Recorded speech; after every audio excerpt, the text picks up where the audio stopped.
Okay, just be warned it's a camping story. Be 19 in New York, cousin's wedding on June 1st in Ohio even though she's from New York.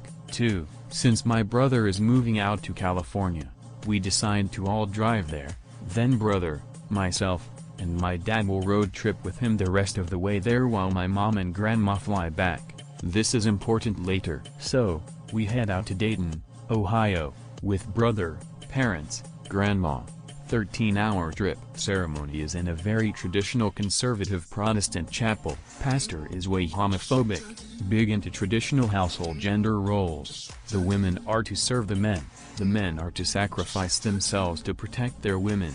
Men, when you marry, make sure it's a woman you're marrying, check their birth certificate. 2. Amen. Now everybody, say amen now, etc. Smile and stare at cousin and her groom. Sit out reception. Get back to hotel with everyone. Feel like venting. Brother and I hash out the BS in the room before we go mingle. Actually, find another cousin our age, 22, bro is 24, who agrees with us, attractive, oh shit, but per protocol, I sweep the Chan thoughts out of my head, has a boyfriend anyway. We go swimming, bro, me, her, and younger cousins, adopted siblings of the bride whom we've known for years. We all hit it off. Decide to do something tomorrow night before we leave. Dawn of the second day. The next day, the new couple has already left for the honeymoon, despite huge storms having knocked down mad shit on I-75 and 35 yesterday. Without them, most of the guests have left, but there's a good bunch left. We're staying one more night and leaving late at night the next day. Our new cousin friend, I'll call her Mackenzie, her mother is our aunt's sister. So we're cousins of the bride on opposite sides of her parentage. Her family is staying one more night. Mike is the brother of the bride, we've always known him, he's staying too with his girlfriend, I'll call her Bree. Best man, I'll call him Brian, is cool too, real social and easy to befriend, and from the area. So, I, bro, Mackenzie, Mike, Bree, and Brian decide to all do something. Bring up how my brother, dad, and I packed a tent, a huge one, since we'll be camping along the way to Los Angeles. Brian, having grown up outside Dayton, recommends a camping site 8 miles away. Fuck it, we camping now. MP4. Take an hour to get ready. Mike and Bree go on a food and beer run, meet up an hour and a half later, all ready. Take 2 cars, my brother's Camry and Mackenzie's dad's F-150. Use GPS, turns out it's like 25 miles away. Brian says, lol, my bad guys. Storm hasn't left yet, but it's receded for now, however we all agree it'll be exciting, and the campgrounds are forested anyway, so good cover. Have to pass a couple downed limbs on the road anyway. Finally arrive. It's about 4 p.m. Brian remembered hearing the place had gone modern years back, with bathhouses and a central Wi-Fi hotspot near the entrance gate. Turns out they just put some tent platforms in the more popular spots. Whatever, we drive the cars a ways into the woods and pick a spot. Pitch the 10-man, told you it was huge, and prepare a fire to light later from an old rock circle. At 5:30 or so we break out the ground beef and I start making hamburgers for the post grill. My hamburgers are pretty awesome according to my family. They must understand good burgers. Brought salt, pepper, barbecue dry rub etc. I mix a small spice powder and cobble together some good size patties. 4.3 pounds for 6 people makes some big ones. Grilling, hunger complaints, tell em to wait a bit. After waiting a bit, they agree it was worth it. Beers are cracked. Brian demonstrates a new take on the table open technique.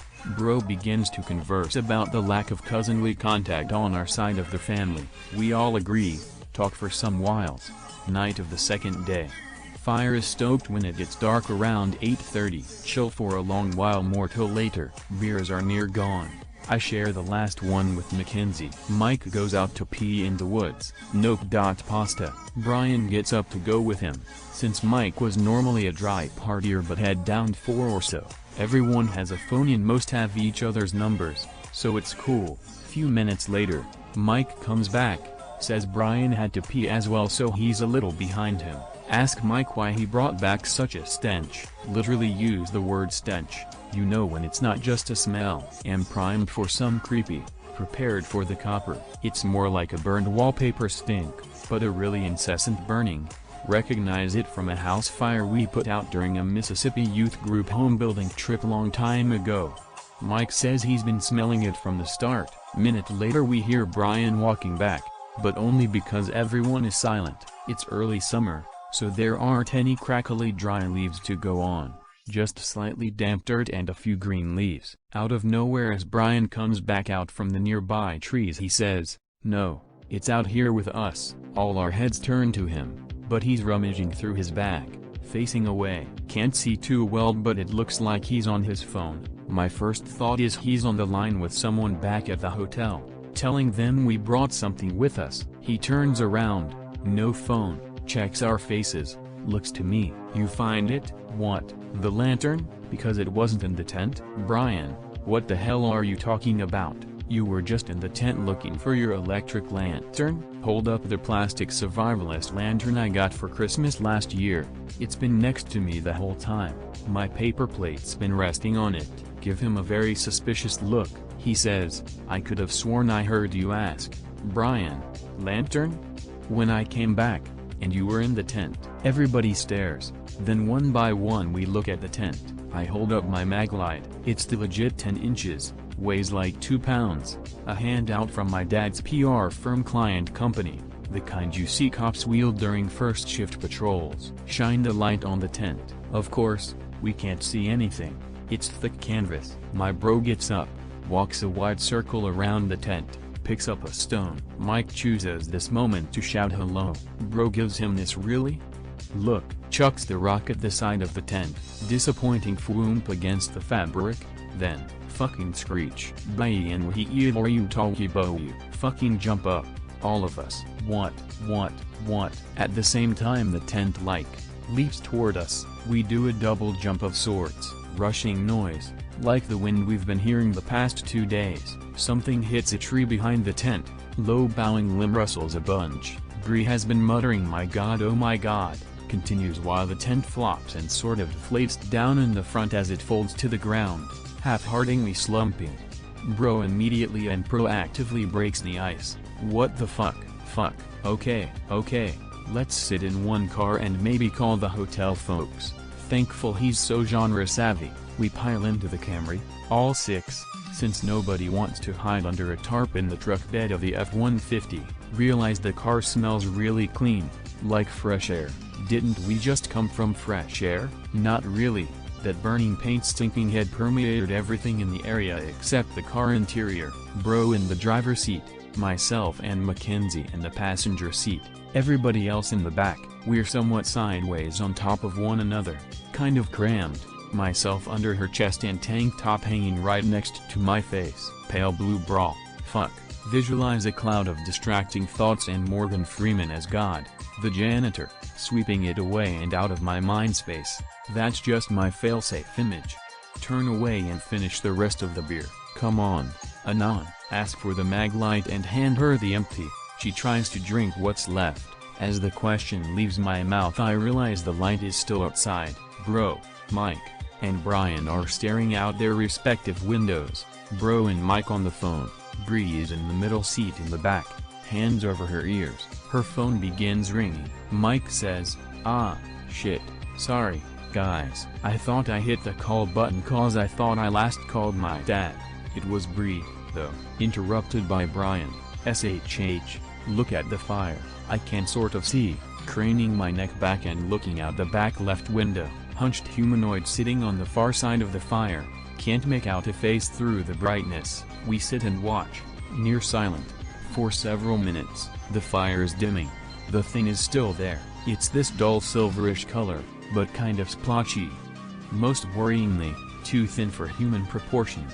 Been doing some rudimentary figure sketches lately. The thighs are way too stringy, beyond normal ratios, and the forearms are strangely thickened. No hands. The arm just slims into 4, or maybe 5 or 6, long fingers.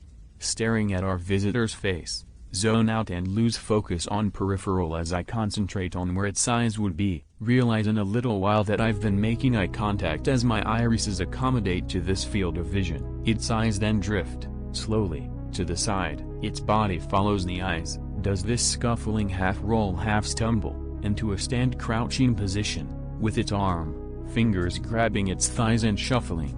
That stink, the burning paint sort of odor, begins to seep into the air again. Even now inside the car, the thing stops moving, slumps down, sits again, facing away from us. Oh, come on, Mike, genius as he is, chooses this moment to act once again, gets out from his side. Mike, what number? Thing's head shoots sideways, he pukes. Still not sure if it was the alcohol and sudden movement or the sight of the face turning toward him. Things opens a mouth, like a scowl, its eyes shrink. As it trails off, it's turning around, immediately begins to scale a tree. Its feet latch onto the bark first, then it swings its hands up and shoots up into the darkness, decide to use this moment to scramble out. Mackenzie falls out of the car, keys drop on the ground. She's frantically pawing the ground in the darkness. Bree grabs her by the shoulders and hauls her up. In retrospect, quite impressive considering how small she was. I see the keys, grab them, yell I'll got the truck. Brian ends up in the cab with me, everyone else in the Camry. Peel out, except not really because it was dirt and a patch of damp wood chips, and we had to turn the vehicle toward the path. The truck seems really loud after all the silent watching, but not as loud as the visitors' cries. Brian is looking back the whole time, making sure the Camry is behind us. Takes seemingly forever to follow the trail back toward the gates. Keep freaking out imagining I'll see the thing on the side of the road like that Stro.gif, or clinging to a tree branch, but I have to keep it kind of slow. The trail gets narrow at parts. Camry keeps honking. After they told me they were doing it for multiple reasons, because we were moving slowly, because they wanted to scare the thing away, and because they wanted to let us know they were still behind us. Reach the gate and watchman booth. He says, we were about to head in there, heard a lot of honk. We're going, no thank you, stay inside or something stupid. They probably had no idea why these East Coasters were so easily spooked. Get back on 35. Luckily all the tree limbs have been removed. It's around 2:30 when we get back to the hotel. My bro and I had our own room, so we all go back to that one, close the curtains, deadbolt the door. Everyone falls asleep, some on the ground, myself and Mackenzie in my bed, cuddling, sweaty cuddling, whatever, fuck yeah. Pervert. Dawn of the third day. No way we can just explain away why we need to go back to the campsite and pick up our entire tent and most of our stuff, so we just go, and do it before we see anyone, or eat any breakfast. Around 7:45, come to the gate, new watchman, but she heard about the night earlier and asks if we're the folks who bolted like pussycats. That's us. Well, did you forget something? Yeah, pretty much everything. Hey, sure you're okay now? Should be. Find our site. Had forgotten just how far into the woods it really was. Then, okay, what the fuck? Fire circle is covered with dirt, but kind of shoddily, like you asked your 5-year-old son to kick some dirt on it. The tent, however, is totally neat and pitched again. One of the poles is broken, replaced with a long thin branch and nailed through with a thinner, sharpened stick, tied off with strings, or strips, of bark. Our stuff is neatly arranged into piles. We pick it up, non-specifically, then Burry notices all of our belongings have their own piles for each person. Linguini time, approach the fire, smell that strong paint fire stench, same thing with the tent. Leave it. Before we reach the hotel, we stop at a Dunkin' Donuts. Play it off like we were really craving some nice, saturated fats after a night of roughing it. A few questions about the site, the price, the tent, easily field them. Then later my brother and I tell my dad about the tent. He's perplexed, kind of pissed, but kind of relieved when I reveal that we donated it to the campgrounds after we woke up to a skunk spraying the outside walls. We didn't need a 10-man tent anyway. It took up a lot of valuable trunk space and we can buy a 4-man on our road trip. Just glad we didn't throw it out and waste it or leave it for them to clean it up. Cool. Now, have Facebooked Mackenzie, Brian, Bree, Already friends with Mike. Started a group message. We still talk about it. In fact, I wrote this out because it's my cousin's first anniversary. Met up with a few of them a couple months back while they were in New York. Mackenzie and I sort of flirt on and off via text. Can't wait for the next marriage. Haha, let's get our families together again. It'd be great to see you again. She broke up with her boyfriend a few months after the wedding, single since.